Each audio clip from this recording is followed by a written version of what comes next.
So far as the ultimate goal is concerned, I think none of us need have any apprehension.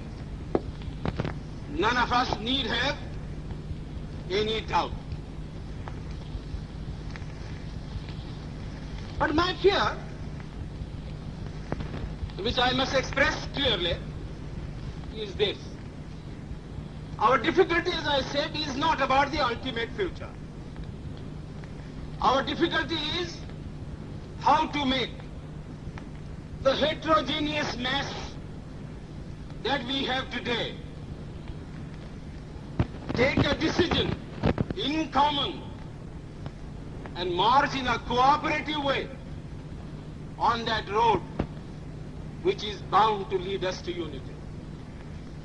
Our difficulty is not with regard to the ultimate. Our difficulty is with regard to the beginning.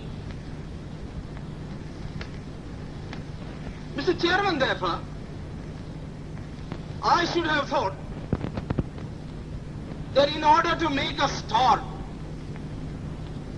in order to induce every party, every section in this country, it would be the act of greatest statesmanship for the majority party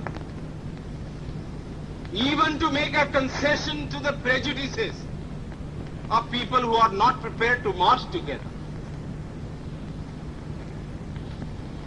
And it is for that I propose to make this appeal. Let us leave aside slogans. Let us leave aside words which frighten people. Let us even make concession to the prejudices of our opponents. Bring them in so that they may willingly join with us on marching upon that road, which, as I said, if we walk long enough, must necessarily lead us to unity. And if I, therefore, from this place, support Dr. Jaikar's amendment, it is because I want all of us to realize that whether we are right or wrong, whether the position that we take is consonance with our legal rights, whether that accords with the statement of May 16th or December 16th, leave all that aside. This is too big a question to be reduced to the position of mere legality. It is not a legal question. I say leave aside all these considerations and make some attempt whereby those who are not prepared to come will come. Let us make it possible for them to come. That is my appeal.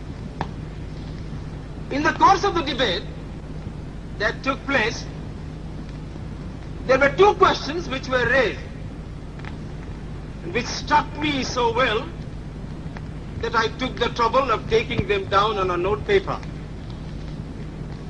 The one question was, it was asked, I think, by my friend, the Prime Minister of Bihar, who spoke yesterday in this assembly. He said, how can this resolution prevent the League from coming into the Constituent Assembly?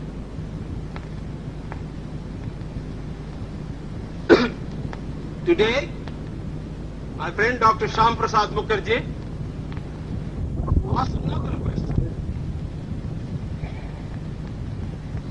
Is this resolution inconsistent with the Cabinet Mission's proposal? Now, sir, I think they were very important questions. And they, I think, ought to be answered. And answered categorically. I do maintain that this resolution, whether it is intended to bring about the result or not, whether it is the result of cold calculation